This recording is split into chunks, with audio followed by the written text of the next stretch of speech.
Je, sauti ya mwananchi itaendelea kuwa ya mwisho katika kumchagua rais? Au kuna wanaopendekeza mfumo mwingine? Je, uchaguzi wa Olkalau umebadili mwelekeo wa siasa za Kenya?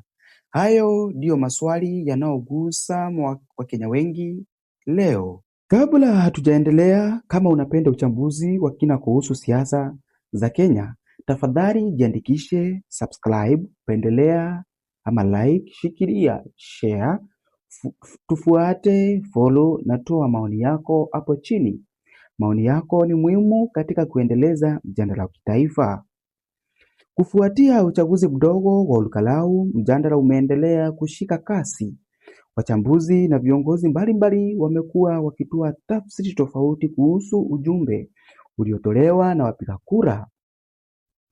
Wapo wanaoeleza kuwa matokeo hayo yanaashiria kuwa wananchi wanazidi kufanya maamuzi yao kwa kuzingatia aina ya viongozi wanaotarajia.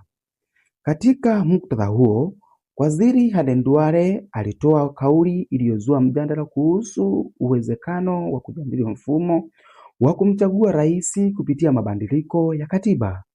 Kauli hiyo imeibua mitazamo tofauti kutoka kwa viongozi wa kisiasa, wachambuzi na wananchi kwa jumla, ambapo Aden Duale ameweza kusema siasa na Kenya mzima inafaa iweze kubadilisha katiba na kufanya uamuzi ambapo rais anaweza kuwa anachaguliwa bungeni baada ya kufanya uchaguzi wa wengine wanaopigania viti mbalimbali.